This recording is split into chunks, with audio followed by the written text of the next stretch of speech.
Good morning. It's a really beautiful day, and it is the late winter in Los Angeles, California. I'm actually in Studio City where I live, and I'm answering some questions to the email that I wrote you all last week. It was about where are you and how, in your existence, we're 3 months into or into the third month of this new year. And just 6 months ago was summer and we were having a great time. So I wrote you guys about how 6 months ago I had my money, my lifetime money embezzled from me by my ex-husband, and then he left the country. And there were a lot of questions, and I've had to sit on this for a week just to see how to respond to you all in the most graceful and thought-provoking and beneficial way to you. So some of the questions were, how did you do this? Did you have a backup? I don't have a backup, is what somebody wrote. How did I forgive him? What are the steps to forgive? What did I say to others? What about my bills? And how did I choose to rise so quickly?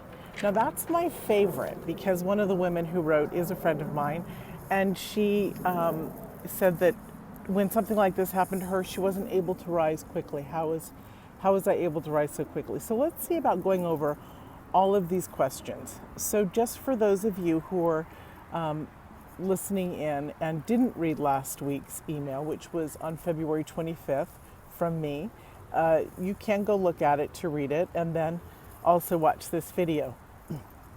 So on my birthday, I was expecting to find all my money and more. And it was about I guess it was there on my birthday, but about 4 days later, I discovered that my accounts were empty. And I knew that it was my ex-husband, and yes, he had also escaped or left the country. And so I was very upset. I was very hurt. I could have allowed this to diminish me forever, for 6 months, for a year, for 6 years, for 5 years. But I chose 8-9 years ago to rise above all this, to be committed. So literally, my thing that I can say to you guys is have a practice, create a practice within yourself to rise above, to raise your vibration, to be greater, stronger, bigger, better than you have been before, than you were 6 months ago, than you were yesterday. It's all a choice within yourself.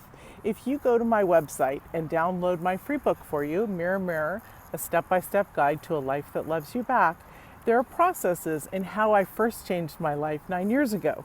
Many of you know and many of you don't know, because those who have been following me a long time recall the stories of me talking about how I changed my life almost 9 years ago when I was in a wheelchair, and 9/11 had short-circuited the frontal lobe of my brain, and I couldn't calculate or hold communication. And I had a healing about 9 years ago, and it's in the book, and it describes it all. So the processes in there are dream, believe, create, the mirror work, deep pockets, and there's another one. I can't recall at the moment because I haven't read my book since we wrote it for my new website, which was rebranded, redone in the summertime. So during this time of greatness, of excitement for my website, was when all this started taking place. I had a great summer of traveling with some besties and people coming in to celebrate me that year for my birthday, which, was amazing. And then bam, all this happened. So I do want to share that and it's literally the stuff I teach in my Love Mastery and my Love Masterclass for those who want to do a group program. It's literally the stuff I teach in there. It's how to create a life that'll love you back. It's about how to break through to understanding that you're connected to you, that you deeply love yourself. It's about working on the inner child stuff, healing any old wounds, changing the energy of our story. Remember, I'm a love teacher, and so I talk about how love changes the energy of our story.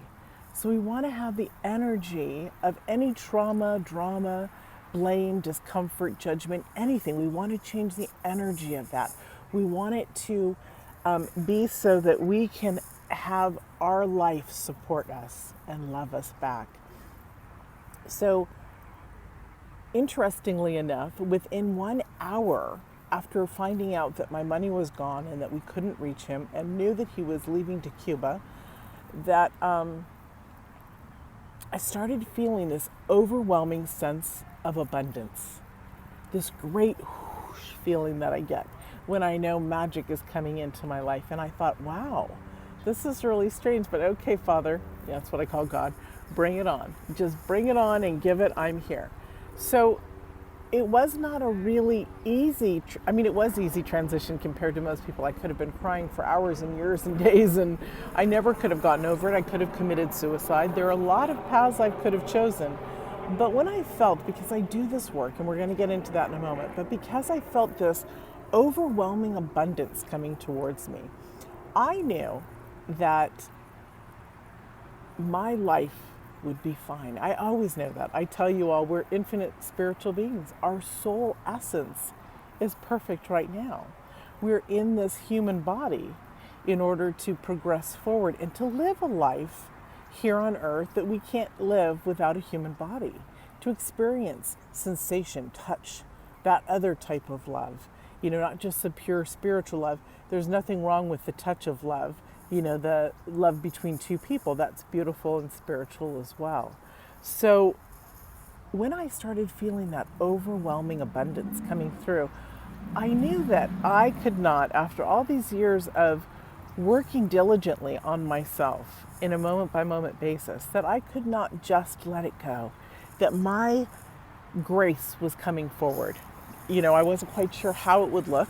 I did know that as far as one of the questions was, what did I do in the immediate interim? Well, I sat with it for a little bit, for a few days, and I figured out how I was going to take care of everything, because I had taken off, or I had slowed my business down quite a bit last year, because my sons came to live with me. I hadn't lived with my sons in 8 years. Or 7 years. And so I wanted to enjoy that. So I kept my private clients, but I didn't have my group coaching at the time. I had let that go because of everything that I needed to take care of. We need to take care of what is in the moment for us to take care of. I also had my magazine, which I put on hiatus due to all of this. And so I knew within a day or so that I would be fine. I knew immediately anyways, because that's how and what I accepted to believe. It's who I am. But I jumped back into my work. I started praying and meditating. This is what, so when somebody said, what do you tell people? You tell people whatever you feel like telling them, sweetheart. Whatever feels right for you. And I'm glad that you asked that. But I didn't tell a lot of people what happened. Only my closest friends knew, because it's really nobody's business. And I was fortunate that I do have my own business here, and that I was fine, is what I'm trying to say. It's just those hundreds of thousands of dollars that were my investment for my lifetime, for my retirement, etc., to build to whatever I wanted to do, was not there for me. And which means that, of course, in the long run, abundance comes in so fast. So I don't want to say that I have to work longer in life, because what I'm doing, I love to do anyways. Be in the state of love. Love what you're doing. Love who you are. Love all the experiences that teach you to grow. And I apologize if this is bobbing too much. I'm on one of these selfie stick things. It's not a steady cam, so it's, I'm not used to always holding stuff while I'm interviewing or talking or sharing or teaching. So thank you for being here with me and bearing with this. Somebody also said, how did I rise above so fast? I dug deeper into what I know to be the truth. And that truth is that I, as an infinite spiritual being in this human experience, have all that I've ever needed. So I really had to get down to walking my talk still continuously, not leaving that path. And I always teach you guys and my private clients or my group clients or you guys who read my work, which I love, part of my tribe here. I teach you guys to literally stay in the moment of your everyday experience. When we're thinking about, oh my God, I can't pay the rent, or I can't do this, or I can't do that, as some of these letters that came in asking questions were referring to, if you stay in the moment and you're listening and you're praying and you stay in that state of grace, that openness, things are going to flow. This has been the most amazing experience of my life, and it was done for a reason, simply because I had to up-level who I was. I was at a space, and then I, as an individual, had to up-level. I do this all the time. I've had since I started walking again, 9 years ago, and had that healing, and the clarity in my brain, and all this awareness and all. I've up-leveled probably, Lordy, it could be 8 times, if not more. But we understand our own sense, our own everything that comes. We know we need to rest and be quiet during those up-leveling stages. I'm up-leveling at the moment right now, meaning that all this stuff that's gone on over the last 6 months, and then my growth and my miracle energy healing process that came through from my dedication, consistency of who I am. They came through really strong in September, and I started sharing it with the world in October, all stemmed from staying in my path, staying true to who I am, my mindset and focus, my meditation, my prayers, my clarity of who I am. Do not allow anything to disrupt your harmony. Now, if you need your moments of downtime, which I do, some people could see that as a falling apart time. I call it my downtime. It means that I allow myself to sit in any pain that's come up so that it doesn't come back. Any pain that's come up, any recollection, I go through it. I sit with it. But then I release it and I let it go and I move on very quickly. Sometimes I'll allow 3 or 4 hours in the evening to think, pray, meditate, and allow it to shift out before I come back into another state. And it's interesting because what happened with this story was I realized that not only did he abscond with all that money, but also the money that he owed me was gone too, would never be repaid. We're talking about an additional $50,000 or $60,000. So I had to totally change the energy around that altogether. About a month later, on my son's birthday, he was in Cuba and he was about ready to commit suicide because somebody, his wife in Cuba, had taken all of his money. We're talking about my money and his money. So I said to him, and I had to shift into love immediately and forgiveness, because I teach this stuff, guys. I'm not just talking this stuff out my backside. This literally is the way I live, the way that many live. I had to forgive him in a moment's notice. I was on an interview. It was a Saturday, and I don't generally do interviews on Saturday. And my son came to me, my youngest son, who was 20 at the time, 21 at the time. He's 21 still. And he said to me, "Mom, I've got to talk to you." And I said, "I'm busy, I'm on an interview." And he said, "I got to talk to you." So I said, "Give me a few minutes." So when I was through with the interview, I said to him, "Okay, honey, what can I do for you?" Because I knew it was very important, otherwise he wouldn't have been doing that. He handed me his phone to read his emails. His father had sent him a suicide note and sent it to my other son as well. And I read it and I immediately wrote back, "It's Mia. We love you. I forgive you.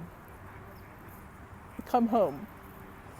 Now, I sent that off and I truly meant it. But see, I had to step in that moment's notice. I had to forgive and I had to step into love, what love truly is. And it wasn't easy, but I did it. Actually, it was easy because when we learn to shift, we learn to shift and we learn to forgive. So I called him immediately afterwards too, which cost me like $70 to call Cuba for the 4 minutes that I talked to him. He did pick up the phone and I told him, "I forgive you and I forgive all debts. I don't expect to be paid back. Come home. Do not tell your children to ship your body home to the U.S. or anything like that. This is ridiculous. Come home." He was home within 2 days. I have seen him briefly here and there, but I don't talk to the man anymore. I'm not pursuing him legally because for me, there is no way for him to get me back that money. And my children don't need this and I don't need it. So who are we, literally, in our greatest sense, in our worst sense, in our in-between state? Who are we? Are we congruent with the sense of who we are at all times? That's what I want to ask you. Who are you? Where do you want to go? Who do you want to be? How do you want to grow? So we all know that my life has just, you guys have seen it recently, where I've been talking at all sorts of events and traveling all over the world and in the United States speaking. And recently Marianne Williamson was quoting me on stage after, coming on stage after I left the stage from my talk in New York City. And that was really powerful stuff. So that was affirmation for me that I am on the right track. I am doing this stuff amazingly well. You know, when we become in tuned and aligned with who we are, everything flows. Our consciousness, our awareness, we become visionaries, we become masterminds, we become creators, gifters, lovers. Sufficiency and supply is flowing all the time. So when I share this with you, I want you to ask yourself, who am I and what do I stand for? What does love really mean?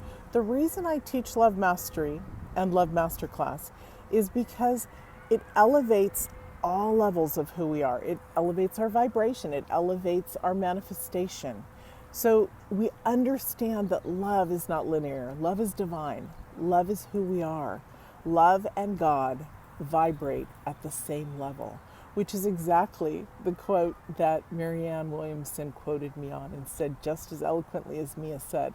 And that's going to be coming up probably next week on my website, so look for it on the front homepage. So I leave you with this. I'm here for you. Love does work. Spirituality is a way of life. Being a practical spirituality or a practical spiritualist is the way that I live. It's not scary. It's beautiful. Don't get religion confused with living a spiritual life, living the laws of principle, living the laws of God, living the laws of the universe. Don't allow the human belief system to come within you and mess you up. If you guys need support, I'm here. Happy to support you. Happy to meet with many of you. I'm actually considering having a call as a follow-up to this video so that you guys can ask questions. Just an open forum call. No signing in, no nothing. So look for that. It could actually even be in the email that's attached to here. So much love to you. And let me know if I can help you. All right, bye.